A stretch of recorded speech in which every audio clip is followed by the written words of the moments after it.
Hello বন্ধুরা, শুভ দুপুর। তোমরা কেমন আছো? নিশ্চয়ই ভালো আছো। দেখো আমিও ভালো আছি। আজকে হচ্ছে জন্মাষ্টমীতে আজকে ভাত আর কি খাবো না। আজকে ঠাকুরের সব জিনিসপত্র তৈরি করব, যেমন তালের বড়া, মালপোয়া, লুচি, সুজি এইসব তৈরি করে তারপরে ঠাকুরকে দেব। সেই কারণে আমি তালের বড়া তৈরি করছি। দেখো মাখাটা আমি দেখাইনি। আমি তালটা প্রথমে একটা ছাড়িয়ে নিয়েছিলাম, ঝুড়ি দিয়ে ছাড়িয়েছি, ছাড়িয়ে নিয়ে তারপরে তালটা ঘষে নিয়েছিলাম।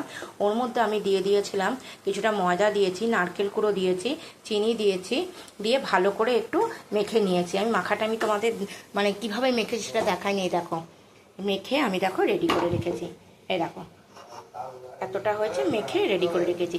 এরপর আমি কড়াইতে তেল দিয়ে তারপরে আমি তালের বড়াগুলো একে একে দিয়ে আমি ভাজি, লাল লাল করে আমি ভেজে নেব। আর আমি তৈরি করব, এখানে দেখো তালের বড়া তো তৈরি করছি, আর এখানে তৈরি করব মালপোয়া। এইরকম মালপোয়ার জন্য আমি ব্যাটারটা আমি রেডি করে রেখেছি। এখানে আমি তোমার ময়দা, নারকেল, চিনি আর দুধ দিয়ে আমি ভালো করে আমি গুলে রেখে দিয়েছি। আমি এটা মালপোয়া করব। আর এখানে করব হচ্ছে এরকম ময়দাটা আমি মেখে রেখেছি। ময়দা, এই যে ময়দাটা আমি মেখে রেখেছি ভালো করে। সুজি করবো। দেখো এখানে আমি